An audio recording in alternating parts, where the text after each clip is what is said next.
কালকে না আমি একটা সাউথের সিনেমা দেখছিলাম, তামিল ল্যাঙ্গুয়েজের সিনেমা, নামটা আমি বলছি পরে। সেই সিনেমাটা দেখতে দেখতে বারবার আমার ফিল হচ্ছিল কাশ এই সিনেমাটা যদি তামিলে না তৈরি হয় মালায়ালামে তৈরি হতো, কারণ এর সাবজেক্টটা এত ভালো। এই সাবজেক্টটা যদি মালায়ালাম সিনেমা বা মালায়ালাম ইন্ডাস্ট্রি হ্যান্ডেল করতো, এটা একটা আলাদাই জিনিস আপনি পেতেন, এটার আউটকামটা আলাদাই পেতেন আপনি, কারণ তারা পারে এই ধরনের জনরাকে হ্যান্ডেল করতে।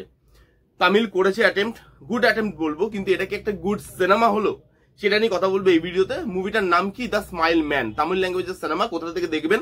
আমি তো জোগাড় করে দেখেছি বস, আপনারা কোথেকে জোগাড় করে দেখবেন জানি না, যারা জানে জোগাড় করতে তারা ঠিক দেখে নেবে। এবার ব্যাপার হয়েছে এটার হিন্দি ডাবিং কিন্তু অ্যাভেলেবেল নেই, এটা অরিজিনাল ল্যাঙ্গুয়েজেই আছে। এবার যেখানে আমি দেখেছি জোগাড় করে, তারা একটা নিজেদের মতো করে হিন্দি ডাবিং করে এটাকে বার করেছে, এবং যে ডাবিংটা সত্যি কথা ভালো না, মানে যে ডাবিংটা একদমই শোনা যায় না।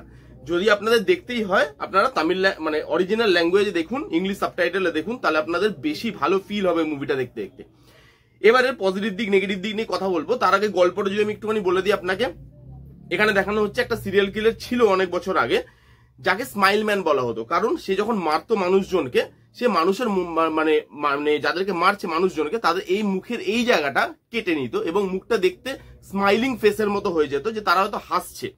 সেই কিলারটাকে ধরা হয়, ধরে তাকে জেলে পুরে দেওয়া হয়। তার অনেক বছর বাদে আবার এরকম ধরনের খুন হচ্ছে। এবার এখানে টুইস্ট হচ্ছে, এখানে ইনভেস্টিগেশন অফিসার যে, তার আবার 1 বছরের মধ্যে ভুলে যাওয়ার একটা সম্ভাবনা আছে। মানে তার মাথায় একটা চোট লেগেছিল ইনভেস্টিগেশন করতে গিয়ে কোনো একটা কেস, এবার সে 1 বছরের মধ্যে তার সব মেমোরিজ ভুলে যাবে। এবার সে এই কেসটাকে কিভাবে সলভ করে, খুনিকে আদৌ ধরতে পারে কিনা, এরকম একটা মানে মেমোরি স্টেট নিয়ে সেটাই দেখানো হয়েছে এই সিনেমাতে। 2 ঘন্টার মানে 2 ঘন্টার কাছাকাছি রানিং লেন্থ। এবার যদি আমি এর পজিটিভ দিক নেগেটিভ দিক নিয়ে কথা বলি, দেখুন কিছু পজিটিভ দিক তো অবশ্যই আছে, আবার অনেকগুলো নেগেটিভ দিকও আছে, যেগুলো হয়তো মালায়ালাম ইন্ডাস্ট্রি সাবজেক্টটাকে হ্যান্ডেল করলে থাকতো না। এখানে প্রথম যে পজিটিভ দিকটা সেটা হচ্ছে, এখানে যেরকম ভাবে সাবজেক্টটাকে দেখানো হয়েছে এবং সাবজেক্টটা যেরকম ধরনের লুক অ্যান্ড ফিল, বিজিএম এবং ট্রিটমেন্ট ডিমান্ড করছিল, সেরকম ধরনের জিনিসপত্র কিন্তু এখানে রাখার চেষ্টা করা হয়েছে।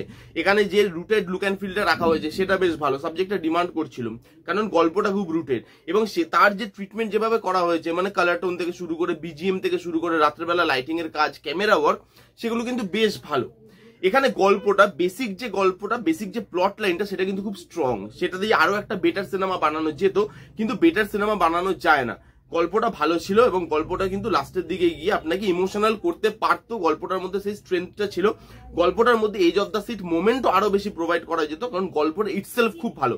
তার সঙ্গে পারফরমেন্স খুব ভালো। লিডে আছে শরৎ কুমার খুব ভালো পারফর্মার, এবং এখানেও খুব ভালো পারফর্ম করেছে। বাকি যারা ছিল তারাও কিন্তু এখানে বেশ ভালো পারফর্ম করেছে। পারফরমেন্স আপনি throughout the movie enjoy করবেন। তার সাথে আপনি যদি দেখেন, এখানে যে edge of the seat moment গুলো প্রোভাইড করা হয়েছে, তার মধ্যে বেশিরভাগ মোমেন্ট কিন্তু আমরা কানেক্ট করতে পারি না, কিন্তু কিছু জায়গায় edge of the seat moment work করে আমাদের জন্য।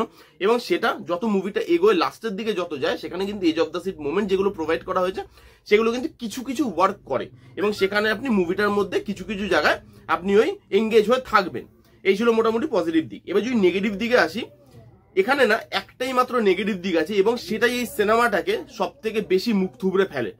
সেটা হচ্ছে, এই সিনেমাতে ইনভেস্টিগেশনের যে জায়গাটা আছে, কারণ আপনি দেখবেন একটা সিরিয়াল কিলারের কেস দেখানো হচ্ছে, তার একটা পার্টিকুলার ইনভেস্টিগেশন মানে একটা প্রসেস আছে, এবং সেই প্রসেসের মধ্যে অনেকগুলো নোন ট্রোপ আছে যেগুলো এই মেকার রেখেছে। যেরকম বললাম যে যেরকম ধরনের রুটেড লুক অ্যান্ড ফিল দরকার, যেরকম ধরনের ইনভেস্টিগেশন হওয়া দরকার, সেরকম ধরনের কিছু কিছু ট্রোপ রেখেছে, কিন্তু সেগুলো ওয়ার্ক করছে না, কারণ এই যে ইনভেস্টিগেশন প্রসেসটা, তার মধ্যে অনেকগুলো ল্যাক রয়ে গেছে।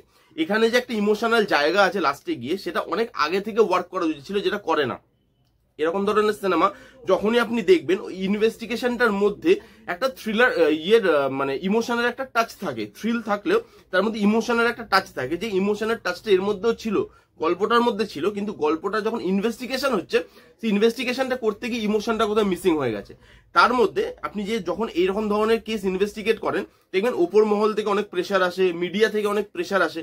এখানে সেগুলো দেখানো হয়েছে, বাট সেগুলো প্রপারলি দেখানো হয়নি, কানেকশন তৈরি হয় না। প্রেশারগুলোকে মনে হয় যে এগুলো তো কোনো প্রেশারই আসছে না, বা যে যার মতো, মানে এই যে পুলিশ অফিসারের টিম, তাদের মধ্যে কোনো বন্ডিং নেই, যে যার মতো কাজ করছে, যে যার মতো ইনভেস্টিগেট করছে।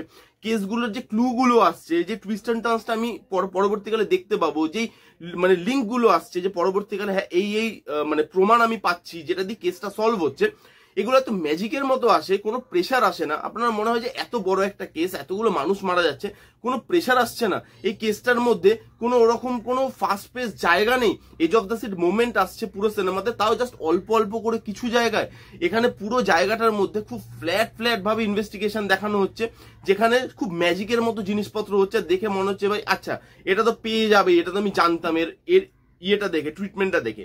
এই সেম জিনিসটা যদি মালায়ালাম সিনেমা করতো তাহলে আপনি দেখতেন এই যে ইনভেস্টিগেশনের যে জায়গাটা সেটাকে কত ক্রিস্পি ভাবে করতো। যদি গল্পটা তো স্ট্রং নাও হতো, এখানে তো গল্পটা খুব স্ট্রং, ইটসেলফ গল্পটা ভালো, যদি গল্প স্ট্রং নাও হতো, এরকম অনেক মালায়ালাম সিনেমা আছে যে গল্প খুব একটা স্ট্রং নয়, কিন্তু ইনভেস্টিগেশনের জায়গাটা, থ্রিলের জায়গাটা এত ভালোভাবে প্রিপেয়ার করা, edge of the seat movement এত ভালোভাবে দেওয়া হয় সেই জায়গাগুলোকে, ইনভেস্টিগেশনটা এত ভালোভাবে দেখানো হয়, তো আপনি হুক হয়ে থাকবেন।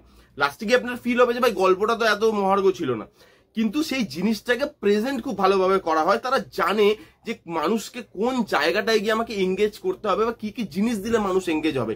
এখানে সেই জিনিসগুলো রাখার চেষ্টা করা হয়েছে, বাট প্রপারলি সেই জিনিসগুলোকে আপনি রাখতে পারেননি। সেই জন্য এই সিনেমাটা একটা ভালো অ্যাটেম্পট আমি বলতে পারি, কিন্তু ভালো সিনেমা আমি কোনোদিনই বলতে পারবো না। এই ছিল দ্য স্মাইল ম্যানের রিভিউ। কারা কারা দেখেছেন কমেন্ট করে জানান, যারা যারা দেখেননি ওই যে বললাম জোগাড় করে পারলে দেখতে পারেন। কেমন লাগলো রিভিউটা জানাতে ভুলবেন না। ভালো লাগলে প্লিজ করে থামস আপ, লাইক করবেন, কমেন্ট করবেন, শেয়ার করবেন, চ্যানেলটাকে মাস্ট সাবস্ক্রাইব করবেন। দেখা হচ্ছে নেক্সট কোনো ভিডিওতে। ততক্ষণ bye bye, take care and be safe.